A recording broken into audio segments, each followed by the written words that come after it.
کیوں گئے؟ کہا فدا امی و ابی کا یا رسول اللہ ہمارا گھر ذرا دور ہے تو یا رسول اللہ جانا مشکل ہو رہا ہے، بارش ہے، باد و باران ہے، اندھیرا بہت زیادہ ہے، راستہ سجائی نہیں دے رہا. اور دو صحابہ کا نام کیا ہے؟ حضرت عباد بن بشر رضی اللہ تعالیٰ اور حضرت اسید بن حدیر رضی اللہ تعالیٰ. یہ قرآن پاک کی تلاوت بڑی کمال کی کیا کرتے ہیں.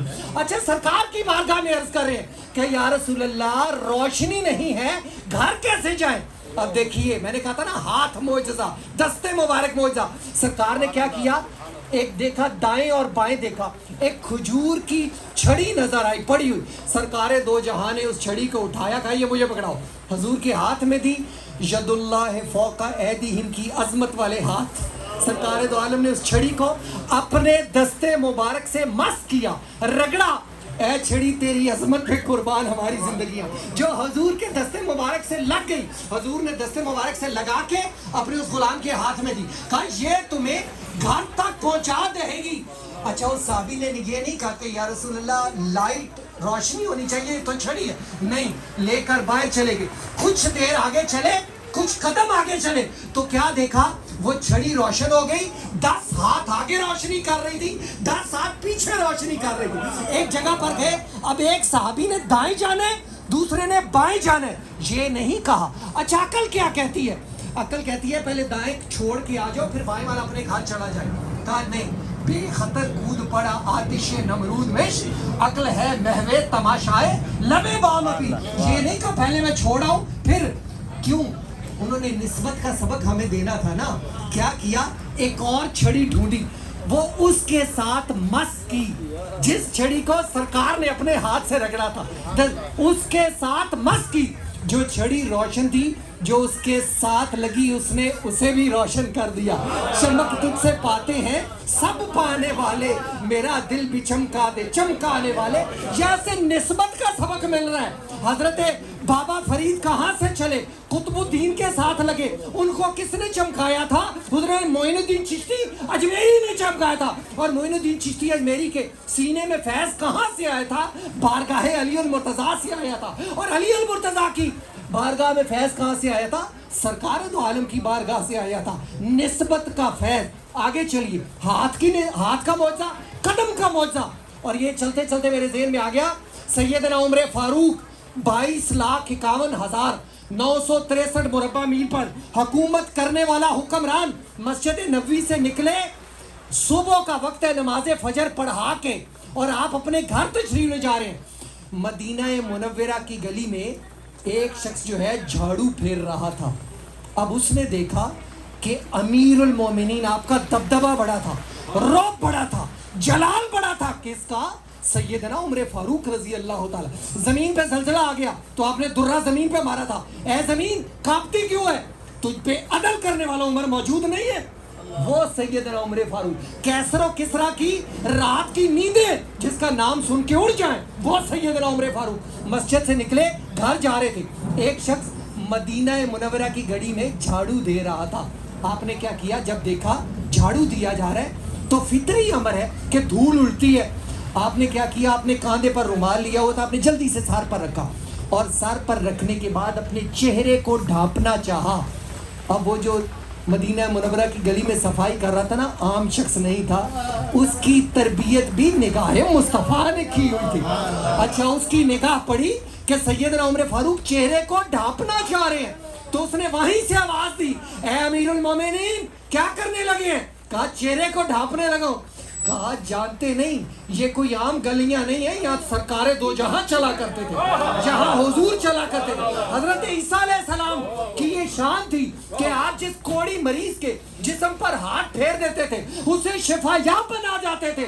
لیکن کمال جائیے سیدہ آمنہ کے لال کے، کونین کا تاجدار جن گلیوں سے گزر گیا ان کی خاک بھی شفا بن گئی.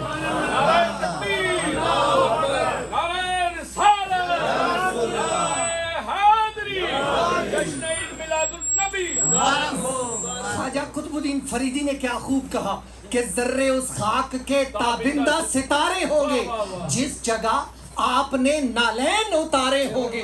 لوگ تو حسن عمل لے کے چلے، روز حساب سرورا ہم تو فقط تیرے سہارے ہوں گے، وہ آقا کریم. لیکن آج ہوا کیا، میں نے اخلاق پہ بات کرنی ہے، اور آخری بات کر کے اب یہاں سے میں اپنی بات کو واپسی کی جانب لوٹوں گا.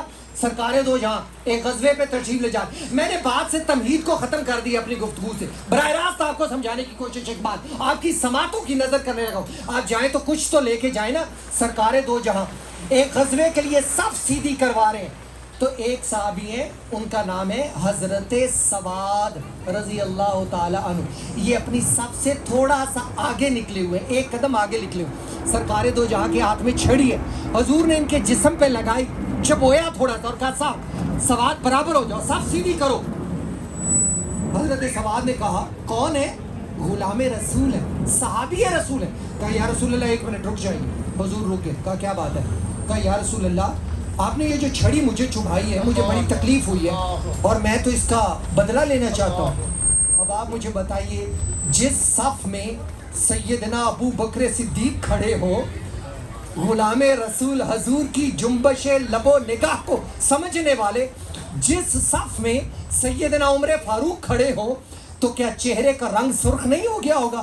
جس صف میں عثمان غنی کھڑے ہو تو کیا ایمان کے سمندر میں تلاطم نہیں پیدا ہو گیا ہوگا؟ جس صف میں علی المرتضیٰ شیر خدا حیدر کرار کھڑے ہو تو کیا دستہ تلوار پہ گرفت مضبوط نہیں ہو گئی ہوگی کہ یہ غلام ہو کر حضور کو کہتا ہے کہ میں بدلہ لوں گا؟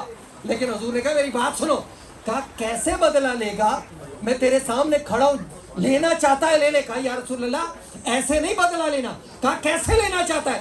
کہا جب آپ نے مجھے چھڑی چبوئی، میری آستین اوپر تھی، براہ راست میرے جسم پر لگا. اب آپ مجھے بتائیے، کونین کے خزانے جس کے قدموں کے تلے ہوں، جو رب کا حبیب ہو، کوئی اس سے کہے کہ میں بدلہ لینا چاہتا ہوں. لیکن پھر چشم فلک نے وہ منظر بھی دیکھا. کہا سواد کیسے لینا چاہتا ہے؟ کہا یا رسول اللہ اپنا کرتا مبارک تھوڑا اونچا کیجیے. اور پھر آسمان کی آنکھ نے وہ منظر دیکھا کہ 1,24,000 انبیاء کا امام، رب کا حبیب اپنے کرتے کو اونچا کر رہے ہیں. جو کرتے کو اونچا کیا، حضرت سواد حضور کے جسم سے لپٹ گئے اور اپنے ہونٹ حضور کے جسم کے ساتھ لگا دیے اور والہانہ حضور کے جسم کے بوسے لینے لگے. جب یہ دیکھا تو غلاموں کی آنکھوں سے آنسو بہنے لگے. اور پھر جب پیچھے ہٹے تو پوچھا کہ سواد تو نے ایسا کیوں کیا؟ تو کہا یا رسول اللہ جنگ میں جا رہے ہیں، پتہ نہیں واپس زندہ آنا بھی ہے یا نہیں آنا. یا رسول اللہ میں نے چاہا کہ ہونٹ میرے ہو، جسم آپ کا ہو. میری زندگی کی خواہش یہی تھی کہ یا رسول اللہ میں ایک مرتبہ آپ کے جسم اقدس کا بوسہ لے لوں. میں تو بہانہ تلاش کر رہا تھا، اللہ کریم نے مجھے موقع دے دیا. میں نے کہا سواد نہ جانے دوبارہ زندگی میں یہ موقع آئے نہ آئے، آج فائدہ اٹھا لے. آج ہمارے مزاج کے کوئی خلاف بات کر دے. اب آپ مجھے بتائیں ہمارا پارا کہاں پہ چلا جاتا ہے؟ اس بات پہ بات کو ختم کر رہا ہوں. سرکار دو عالم نے طائف کا سفر کیا تھا، وہ بنو ثقیف کے علاقے میں خوبصورت علاقہ تھا، میٹھے پانی کے چشمے تھے، باغات تھے، پہاڑ تھے، پرفضا مقام تھی. تو سرکار دو جہاں واقعہ میں پورا نہیں بیان کروں گا، اختصار کے ساتھ آخر پہ آتا ہوں. سرکار دو عالم جس رستے سے گزرنا تھا، پھر احمق لوگ، جاہل لوگ وہاں پر پتھر لے کر کھڑے تھے. کیوں؟ جسم اقدس کی طرف برسا رہے تھے. اور پھر ایک ایسا موقع بھی آیا کہ سر مبارک سے لہو چلا اور نالین تک آ گیا. جب عتبہ اور شیبہ کے باغ میں گئے، کھجور کی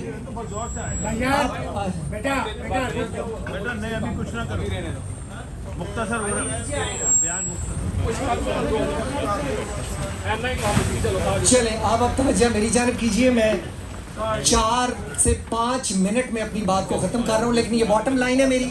میں چاہوں گا کہ آپ کی توجہ میری جانب رہے. ابھی آپ نے ایک عظیم الشان بلیغ اور جامع خوبصورت کلام ابھی آپ کی سماعتوں کو اور آپ کے دلوں کو منور کر دے گا، آپ کی سماعتوں کو باوضو کر دے گا. اور سرکار دو جہاں نے طائف کا سفر فرمایا تھا، جس میں حضرت زید ساتھ تھے. اور حضرت سیدنا زید کی محبت دیکھیے، کبھی آگے ہو جاتے، کبھی پیچھے آ جاتے، کبھی دائیں کبھی بائیں. کیوں؟ کہ کوئی پتھر سرکار دو عالم کے جسم اقدس پہ نہ آئے، میرے جسم پر آ جائے. لیکن سر سے لہو چلا، نالین تک آ گیا، آسمانوں میں ایک ہنگامہ برپا ہو گیا. سیدنا جبرائیل علیہ السلام، کون؟ طاہر سدرہ، ہر نبی کے صحابی اور بیت المعمور کے خطیب، حضرت تمام فرشتوں کا امام حضرت جبریل علیہ السلام سرکار کی بارگاہ میں حاضر ہوئے. ایک اور فرشتہ بھی ساتھ ہے، ملک الجبال. یہ کون سا فرشتہ ہے؟ یہ پہاڑوں کا فرشتہ ہے. یا رسول اللہ، آپ کی بارگاہ میں پہاڑوں کے فرشتے کو ساتھ لے کر آئے ہو. کیوں لے کر آئے ہو؟ کہا یا رسول اللہ، جنہوں نے آپ کے جسم اقدس کو زخمی کیا ہے، اگر آپ کہیں تو ان دو پہاڑوں کے درمیان اس ثقیف کی پوری وادی والوں کو رکھ کے پیس دیتا ہوں. اگر آپ کہیں، آپ کا رب کہہ رہا ہے. ایک منٹ یہاں رکنا چاہتا ہوں. یہ کون ہے؟ حضور کے دشمن ہے نا. اور کتنی اذیت دی ہے، کتنی تکلیف دی ہے. کس کو؟ رب کے حبیب کو. اچھا ہے دشمن، لیکن رب پوچھتا ہے کہ اے میرے حبیب، اگر تو کہے تو ان کو سزا دوں. جو رب حضور کے دشمنوں کا فیصلہ حضور سے پوچھ کے کرتا ہے، وہ محشر کے میدان میں حضور کے غلاموں کا فیصلہ حضور سے پوچھے بغیر کیسے کرے گا؟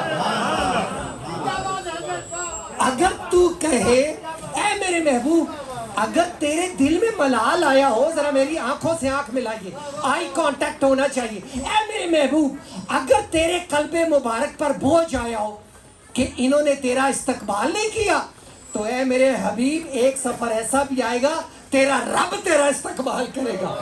جنت کے فرشتے صف در صف کھڑے ہو کے تیرا استقبال کریں گے. جنت کی حوریں تیری عظمت کے نغمے گنگنائے گی. اچھا، اگر تیرے دل میں یہ آئے کہ انہوں نے تیری بات نہیں مانی، تو اے میرے محبوب، ایک رات ایسی بھی آئے گی تو کہتا چلا جائے گا، تیرا رب مانتا چلا جائے گا. اچھا، اگر تیرے قلب اطہر میں یہ خیال پیدا ہو کہ 10 سال ہو گئے، چند لوگوں نے میری بات مانی، تو میرے محبوب دل پہ بوجھ نہ لے. میں رب ذوالجلال ہوں. تو دیکھ لیں، میں اپنی ساری جنت کو تیرے غلاموں سے بھر دوں گا. تو ملال نہ لا دل میں. اور وہ پوچھا گیا، یا رسول اللہ، اگر آپ کہیں، میں بات پہ واپس آ رہا ہوں. کہا جبرائیل نہیں، میں رحمت بنا کر بھیجا گیا ہوں، میں زحمت بنا کر نہیں بھیجا گیا. مجھے امید ہے یہ نہیں تو ان کی آنے والی نسلیں جو ہے نا، وہ میرا کلمہ ضرور پڑھیں گی. اور دیکھیے دوستو، وہ رب کا حبیب جس کی عظمتیں، جس کا ذکر، جس کی شانیں میرا رب بلند کر رہے. اور حبیب رب کو، رب نے کہا ہے میرے حبیب، میں نے تیرے ذکر کو تو کسی کا محتاج رکھا ہی نہیں ہے، میں تو خود تیرا ذکر کرنے والا ہوں. کون ہے جو تیرا ذکر کم کر دے؟ کیونکہ شان دینے والا میں، شان لینے والا تو، معراج کی رات بلانے والا میں، آنے والا تو، نبوت کا تاج پہنانے والا میں، پہننے والا تو، مزمل کی چادر دینے والا میں، اس چادر میں گناہگاروں کو چھپانے والا تو، براق بھیجنے والا میں، اس پہ سواری کرنے والا تو. جنت میری، مالک تو، حوض کوثر میرا، ساقی تو، کتاب میری، زبان تیری، ربوبیت میری، ختم نبوت تیری، عبادت میری، سب نبیوں کے آگے امامت تیری، تقدیر میری، تقسیم تیری، تخلیق میری، تقدیر تیری، قدرت میری، رحمت تیری، برکت میری، حرکت تیری، اور یہ خلقت میری، امت تیری.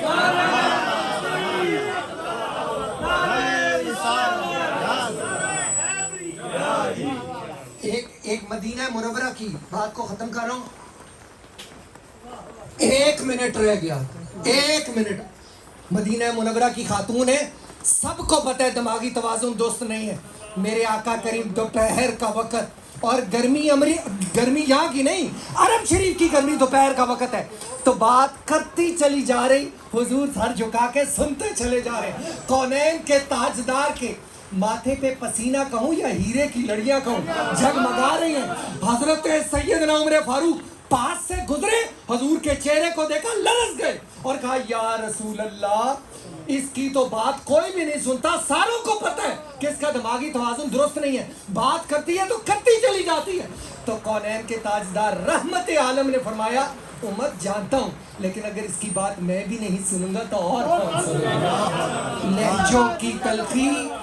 لہجوں کی تلخی ہمارا مزاج بن گئی. اختلاف رائے کو ناراضگی میں تبدیل کر لینا ہماری عادت بن گئی.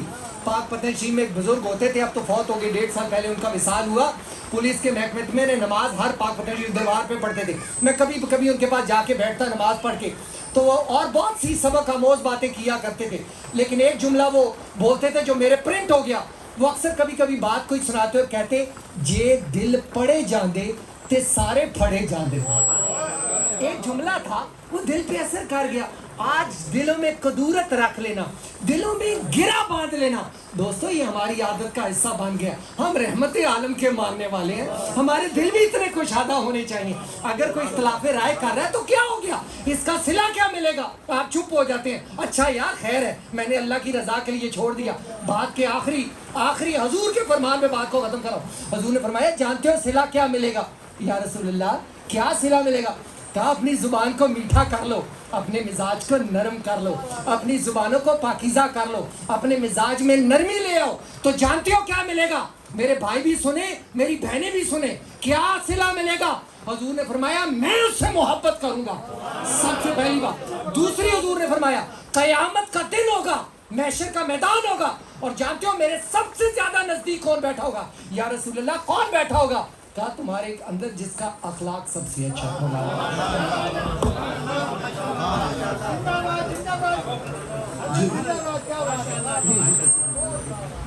ماشاءاللہ ثقلین حیدر صاحب جس انداز کے اندر حضور صلی اللہ علیہ وآلہ وسلم کی باتیں ہمارے دل میں اتار رہے تھے, اللہ رب العزت ان کو خوش رکھے, ان کے خاندان کو خوش رکھے, ان کے بچوں کو خوش رکھے. میں بڑا امریکہ کے اندر دونوں ان کے بچے ماشاءاللہ رائٹ اور لیفٹ بن کے ہر محفل میں نظر آتے ہیں.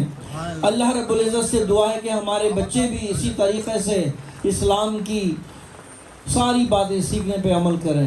آمین. بڑے محبت سے درود شریف پڑھ لیجیے. اللہم صلی علی سیدنا و شفیع